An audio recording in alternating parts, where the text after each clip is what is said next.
ప్రేక్షకులందరూ నమస్కారం. ఈరోజు మన స్టూడియోలో ప్రముఖ తంత్ర జ్యోతిష్యులు, జ్యోతిష రత్న, జ్యోతిష సామ్రాట్ చింతా రుక్మాన్ గదరావు గారు మనతో ఉన్నారు. గురుగారితో మాట్లాడేద్దాం. నమస్కారం గురుగారు. మాతృదేవోభవ, పితృదేవోభవ, ఆచార్య దేవోభవ. గురుగారు, జూలై మాసంలో ధనుసు రాశి వారి పరిస్థితి ఓవరాల్గా ఈ నెల ఎలా ఉండబోతుంది? ఆర్థికంగా, ఆరోగ్యంగా అన్ని విధాలుగా ఎలాంటి జాగ్రత్తలు, పరిహారాలు తీసుకుంటే బాగుంటుంది అంటారు వీళ్ళు? 2025 సంవత్సరం జూలై మాసంలో ధనుసు రాశి వాళ్ళకు ఎలా ఉందని మాట్లాడుకుంటే, వీళ్ళకు చక్కగా గురుబలం ఉంది. రవిగ్రహం కూడా సప్తమంలోకి ప్రయాణిస్తుంది గురువుతో కలిసి. 6వ ఇంటి శుక్రుడు ఉన్నాడు, స్వస్థానంలో ఉన్నాడు. అర్ధాష్టమ శని బలహీనపడింది. ఎందుకంటే శని కూడా వక్రం చెందుతున్నాడు 13వ తారీఖు. శని 4వ ఇంట్లో వక్రం చెంది 3వ ఇంటికి వస్తున్నాడు. 3వ ఇంటి పైన ప్రభావం చూపిస్తున్నాడు. ఇక 3వ ఇంట్లో రాహు ఉన్నాడు, దిగ్బలాన్ని పొంది. కేతువు 9వ ఇంట్లో ఉన్నాడు. కేతువు 9వ ఇంట్లో ఉంటే వీళ్ళు అది దాని శుభకారకత్వమే. దాన్ని నేను వివరిస్తాను. ఓవరాల్గా చూస్తే గ్రహాలన్నీ కూడా పాజిటివ్గానే ఉన్నాయి. ఏ విధంగా ఇబ్బంది పడాల్సిన అవసరం లేదు. ఒక విధంగా ఈ జూలై మాసంలో వీళ్ళకేదో ఒక ప్రత్యేకమైనటువంటి ఇప్పటివరకు రాని గుర్తింపు ఏదైనా రావచ్చు. ఏదైనా విద్యార్థులు లేదా కృషి మంచి పరిశోధన చేసే వాళ్ళకి అవార్డులు రావచ్చు, ప్రశంసలు రావచ్చు. వీళ్ళ గ్రామాలకు సంబంధించి వీళ్ళు ఏదైనా ముందుపడి నేనున్నాను అని చేసి ఏదైనా ముందుపడి చేసి గ్రామంలో కూడా మంచి ఇప్పటివరకు లేని పేరు ప్రతిష్టలు సంపాదించుకునే అవకాశం ఉంది. ఇట్లా చాలా శుభకారకత్వాలు, శుభ విషయాలు చాలా వీళ్ళకి చాలా దండిగా ఉన్నాయి. సహజంగానే ధనుసు రాశి వాళ్ళు, ధనుసు అంటే ఏమి, బాణము, ఒక టార్గెట్ పెట్టుకొని పనిచేస్తూ ఉంటారు వీళ్ళు. అది రాముడి చేతిలో ఉంటుంది, అర్జునుడి చేతిలో ఉంటుంది, మహావీరుల చేతిలో అంతా ఉంటుంది. ఒక టార్గెట్ ఓరియంటెడ్గా పోతుంటారు వీళ్ళు. కానీ వీళ్ళ టార్గెట్లు అప్పుడప్పుడు కాదు, ఎన్నో సందర్భాల్లో రీచ్ కావు. మామూలుగా ఒక బాణం వేస్తే పక్కకు పోవచ్చు. అటువంటి వీళ్ళు బాగా చూస్తారు వీళ్ళు. అంటే మనము జీవితంలో అందుకోలేకపోయిన వాళ్ళు వీళ్ళే, అందుకోగలిగింది వీళ్ళే. అందుకునే టైం వచ్చినది ఇప్పుడే. అందుకే చెప్తున్నాను, మంచి గుర్తింపు రావడము, ప్రశంసలు రావడము జూలై మాసంలో ఇప్పటివరకు లేనటువంటి ఏదన్నా ఒక తృప్తి కలిగించేటువంటి ఒక సందర్భం. సో పెండింగ్లో ఉన్న పనులన్నీ కూడా పూర్తి అవకాశాలు ఉంటాయి. గోచార రీత్యా మాత్రం నేను చెప్తున్నాను. 9వ ఇంట్లో కేతు ఉంటే వీళ్ళు సూర్య నమస్కారాలు చేయొచ్చు. ఎందుకంటే లగ్నాన్ని సూర్యుడు చూస్తున్నాడు. వేడి చేయొచ్చు. వేడి చేసి ఎక్కువగా హీట్ అవ్వచ్చు. నోరు పొంగిపోవడము, కడుపులో వేడి చేయడము, ఇటువంటి సూర్యుడు డైరెక్ట్గా రాశిని చూస్తాడు. కాబట్టి సూర్యుడు ఈ లగ్నానికి, ఈ రాశికి రాజయోగకారకుడు, శుభగ్రహం. గురువుతో కలిశాడు. అస్తంగత్వం గురువు అంటారు. అస్తంగత్వం అయినా కానీ రాశ్యాధిపతి, భాగ్యాధిపతి అంటే చతుర్థ భాగ్యాధిపతులు కలవడం, అది ఒక విధమైనటువంటి రాజయోగం. వీళ్ళకి ఏదన్నా వీళ్ళ యొక్క కృషికి తగిన ఫలితాన్ని చూపించడంలో, సూర్యుడు అంటే ఓపెన్ ప్లానెట్, ప్రపంచం అంతా కనిపిస్తాడు. ఆ ఓపెన్ ప్లానెట్ ఇప్పుడు రాశిని చూస్తుంది. ఇప్పుడు గురువు అస్తంగత్వం జన గురువు ఇచ్చే ఫలితాన్ని రవి ఇచ్చేస్తాడు. వీళ్ళ టార్గెట్లు ఎప్పుడో రీచ్ అయ్యింది, దానికి గుర్తింపు రాని ఇప్పుడు కావాలంటే వస్తాయి. అంటే వెలుగులోకి వస్తారు. 3వ ఇంట్లో రాహు ఉన్నాడు. 3వ ఇంట్లో రాహుకి మంచి స్థితే. 3, 6, 11 స్థానాలు. 3, 6, 10, 11 రాహు గొప్పడే. 9లో కేతువు కాబట్టి 9వ స్థానం అంటే ఆలయం, 9వ స్థానం అంటే గురువు, 9వ స్థానం అంటే తండ్రి, పితృకారకుడు చూస్తున్నాడు. అక్కడ కేతు ఉన్నాడు, మోక్షకారకుడు. కాబట్టి ఎక్కువగా ఆలయ సందర్శన చేయడము. ఏ ఆలయమే పర్వాలేదు గురుగారు? ఏ ఆలయం అంటే శివాలయం. శివాలయానికి వెళ్ళడం చాలా మంచిది. పితృ ఆరాధన చేయడం మంచిది. పూర్వీకులకు వీళ్ళ ఇంట్లో బాగా బతికినటువంటి వాళ్ళు 2 ఫోటోలు కనీసం హాల్లో పెట్టుకోవాలి ధనుసు రాశి వాళ్ళు. కాబట్టి వీళ్ళకు ఇప్పుడు అన్ని రకాల శుభసూచనలు. 6వ ఇంట్లో శుక్రుడు ఉన్నాడు. 6వ ఇంట్లో శుక్రుడు ఉంటే స్వస్థానంలో ఉన్నాడు. 6వ ఇంటి వాడు 6వ ఇంట్లోనూ స్వస్థానం. సొంత ఇంట్లో ఉన్న గ్రహం రాజయోగమే, ఆ శత్రువైనా పర్లేదు. కాబట్టి వీళ్ళకు వృత్తి, ఉద్యోగ రీత్యా, వ్యాపార రీత్యా, శుభకార్యాల రీత్యా అన్ని విధాలా బాగుంది. సో కనబడిన శత్రువులు కావచ్చు, అయిన వాళ్ళే నమ్మక ద్రోహం చేయడం, ఇలాంటి సంఘటనలు ఏమైనా కనిపిస్తున్నాయి అంటారా? ఇది జనరల్గా లైఫ్ టైం ఉంటారండి ఇటువంటి వాళ్ళు. ప్రతి ఒక్కరికి ఉంటారు. అంటే ఒక వ్యక్తి ఉన్నాడు లేదా కొంతమంది ఉన్నారంటే వాళ్ళ కోసం, వాళ్ళు ద్వేషించేదానికి, దూషించేదానికి కొన్ని కుటుంబాలు దేవుడు పుట్టిస్తాడు.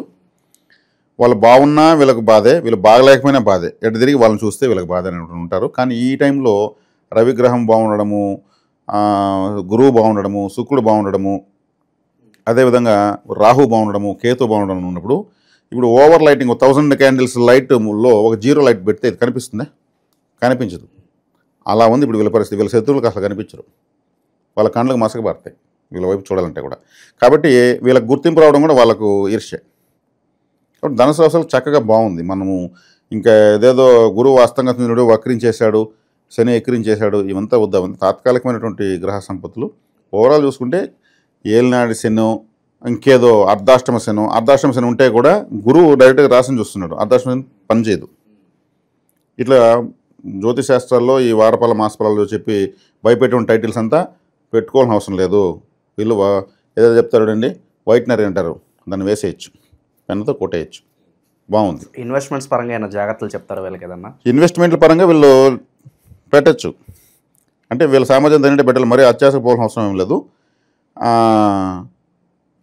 పెట్టుకునేదానికి మంచి శుభ సమయం ఇది.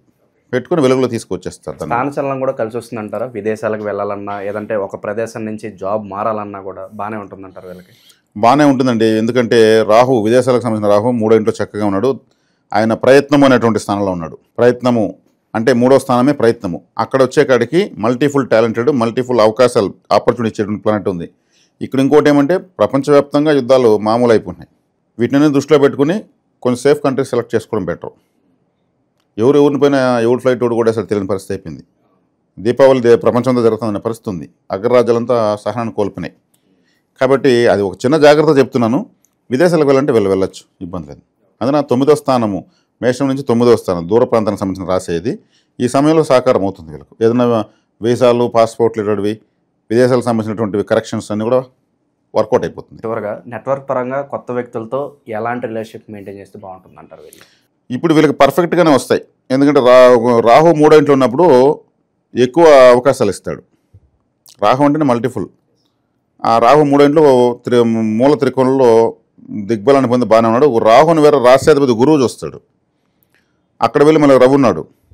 రవి అంటే ఓపెన్ ప్లానెట్ అని చెప్పాను, ప్రపంచం అంతా కనిపిస్తాను, విదేశాలు కలిసి వస్తాయని చెప్పాను. విదేశీ గ్రహం అయినటువంటి రాహు 3వ ఇంట్లో బాగున్నాడు. వీళ్ళు ఎవరు మన రాశి ఫలితాలు ఎవరు చూస్తారు? హిందువులే చూస్తారు. వీళ్ళు ముస్లిమ్స్తో ఇప్పుడు ఫ్రెండ్షిప్ చేస్తే బాగుంటుంది. ముస్లిమ్స్ వీళ్ళకి ఏమైనా ఖచ్చితంగా తగులుతారు. లేదు వీళ్ళు ఒక మసీదుకి సమీపంలోనో, లేదు ఒక మదర్సా సమీపంలోనో, లేదు ఇంకా దానికి సంబంధ కార్యక్రమం ఎక్కువ ఒకటి తగులుతుంది వీళ్ళకి. ఇప్పుడు రాహు 3వ ఇంట్లో ఉన్నాడు. రాహు అంటే ముస్లిం గ్రహం, దానివల్ల బెనిఫిట్ కూడా ఉంటుంది వీళ్ళకు. అది కూడా జరుగుతుంది. ఇక ఎలాంటి పరిహారాలు వీళ్ళకి బాగా అవసరం అంటారు ప్రజెంట్ ఉన్న గ్రహస్థితి బట్టి చూసుకుంటే కనుక? మనకి పరిహారాలు తీసుకుంటే కాస్త వేడి చేసేదానికి అవకాశం ఎక్కువ.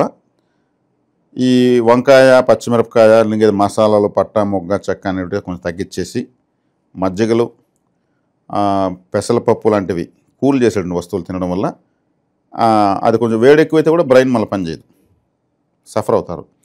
అదేవిధంగా ఇంకా దిశదోషం తగలదు. రవి లైట్గా చూస్తున్నాడు కాబట్టి దిశదోషం తగలదు.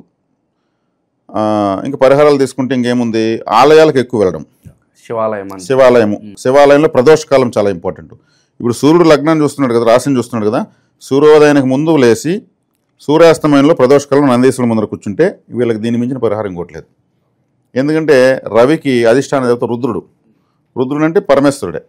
సూర్యుడు ఇక్కడ రాశిని చూస్తాడు కాబట్టి సూర్యోదయానికి ముందు నిద్ర లేవడం, సూర్య అస్తమయ సమయంలో నందీశ్వరుని ముందు కూర్చోవడం, అది ప్రదోషకాలం, బ్రహ్మముహూర్త కాలం. ఈ రెండింటిని కానీ యాక్టివేట్ చేస్తే ఇంక దీని మించిన పరిహారాలు మనం ఎన్ని చెప్పినా వేస్ట్.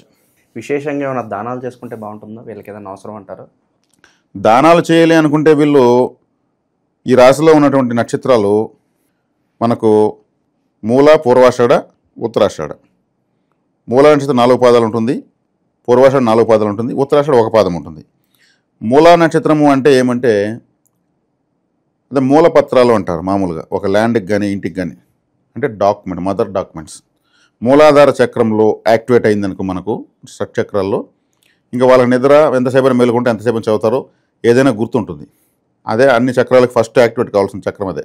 మదర్ డాక్యుమెంట్స్ దాంట్లో ఉంటాయి. విఘ్నేశ్వరుడు అక్కడ ఉంటాడు. కాబట్టి మూల అనేటువంటి నక్షత్రం వాళ్ళు పూర్వాషాఢని యాక్టివేట్ చేయాలి. పూర్వాషాఢ నక్షత్రం అంటే ఏమి, ఒక యుద్ధక్షేత్రం, యుద్ధానికి బయలుదేరిన ఒక సైనికుడు, హెల్మెట్, కత్తి, డాలని ఎత్తుకుని బయలుదేరిన సైనికుడు పూర్వాషాఢ నక్షత్రం అంటే వీళ్ళు ఏం చేయొచ్చు అంటే ఒక క్రికెట్ స్టేడియము, ఒక ఫుట్బాల్ స్టేడియము, ఒక బాక్సింగ్ స్టేజు, ఇలాంటివి ఒక ఫోటో హాల్లో పెట్టుకోవచ్చు. ఎక్కువగా మ్యాచెస్ చూడొచ్చు పూర్వాషాఢ నక్షత్రం సంబంధించి. వర్షంగాలను తడిస్తే వీళ్ళు హ్యాపీగా ఫీల్ అవ్వచ్చు. పూర్వాషాఢ నక్షత్రం వర్షం కూడా వస్తుంది, సంపత్తార. కాబట్టి ఇప్పుడు విరాట్ కోహ్లీ క్రికెట్ బయలుదేరుతూ అన్నీ ఎత్తుకొని పోతుంటారు కదా గ్రౌండ్లోకి, అది కూడా ఫోటో పెట్టుకోవచ్చు. కొంతమంది తెలియకుండా సైనికులు ఇలా ఉన్నవి ఇంటి ముందు 2 పెట్టుకుంటారు. వాళ్ళు మూలా నక్షత్రంలో పుట్టుంటారు, వాళ్ళకి సూపర్గా ఉంటుంది ఆ 2 చిహ్నాలు ఉండడం వల్ల. సంపత్తార చిహ్నం అది. కాబట్టి వీళ్ళు అలా చేసుకోవచ్చు. పూర్వాషాఢ వాళ్ళు ఏం చేయాలంటే ఉత్తరాషాఢని యాక్టివేట్ చేసుకోవాలి. అంటే ఉత్తరాషాఢ వచ్చే సూర్యుడిదే, కాబట్టి సూర్య నమస్కారాలు ఎక్కువ చేయాలి. ఎక్కువగా సూర్యుని సంబంధించి సూర్యనారాయణ, రవిప్రకాష్, రవితేజ అలాంటివి ఉన్నటువంటి వాళ్ళతో ఫ్రెండ్షిప్ చేయొచ్చు, సూర్య నమస్కారాలు చేయొచ్చు. దానికి సంబంధించి గోధుమలతో ఎక్కువ తినచ్చు, అంటే చపాతీలు, పూరీలు, ఇంకా గోధుమ రవ్వతో చేసిన ఉప్మాతో చేసిన పాయసం లాంటివి తినచ్చు. ఇది ఉత్తరాషాఢ, పూర్వాషాఢలో చేయాల్సిన. ఉత్తరాషాఢలో ఏం చేయాలి? శ్రవణ నక్షత్రం బలపరచుకోవాలి. శ్రవణంలో పుట్టింది ఎవరు? వెంకటేశ్వర స్వామి నక్షత్రం శ్రవణమే. శ్రవణ నక్షత్రం రోజు తిరుమలకు వెళ్ళి రావడము, శ్రవణ నక్షత్రం రోజు దగ్గరలో ఉన్నటువంటి మహావిష్ణు ఆలయానికి వెళ్ళి రావడము, శ్రవణ నక్షత్రం రోజు సుప్రభాతం, వెంకటేశ్వర సుప్రభాతం వినడము. శ్రవణం అంటేనే వినడం అన్న. మంచి వీళ్ళకి ఇష్టమైన సంగీతాన్ని ఎక్కువగా వింటూ ఉండడము, ఇష్టమైన సంగీతాన్ని రింగ్ టోన్ పెట్టుకోవడము, ఇష్టమైనటువంటి వీళ్ళ యొక్క వెంకటేశ్వర స్వామి యొక్క ఫోటోని వాల్ పేపర్ పెట్టుకోవడం చేసుకుంటే సరిపోతుంది. అంటే వీళ్ళు సంపత్తారని బలపరచాలి, ఏ నక్షత్రం వాళ్ళైనా సరే, ఏ రాశి వాళ్ళైనా సరే. ఇంకా ఓవరాల్గా తీసుకుంటే ఇది ధనస్సు అంటే ఒక యుద్ధం. అదే చెప్పాను కదా, ఈ ధనస్సులో ఇది యుద్ధానికి వెళ్ళేటువంటి బరియల్ గ్రౌండ్ అని చెప్పాను. అదేం బరియల్ గ్రౌండ్ ఏమంటారు దాన్ని? యుద్ధక్షేత్రం. కాబట్టి ఇటు వెక్కిపెట్టినటువంటిది అది battle field. Correct. Burial ground అంటే శ్మశానం వచ్చేస్తుంది. కాబట్టి వీళ్ళు ఏదైనా సరే వెపన్స్ 2 బాణాలు ఇట్లా పెట్టేసి గడపకు మన హాల్లో ఇలా పెట్టుకోవచ్చు, 2 గదాలు పెట్టుకోవచ్చు, 2 కత్తులు పెట్టుకోవచ్చు, ఇటువంటి పరిహారం చేసుకోవచ్చు. లేదంటే అది ఎత్తుకున్నటువంటి అర్జునుడు, శ్రీకృష్ణుడు ఉన్నటువంటి ఫోటోని పెట్టుకోవచ్చు. ఈ 3 నక్షత్రాల వాళ్ళు. ఇది వీళ్ళకి చక్కటి పరిష్కారం.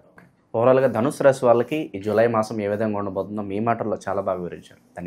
ధన్యవాదాలు.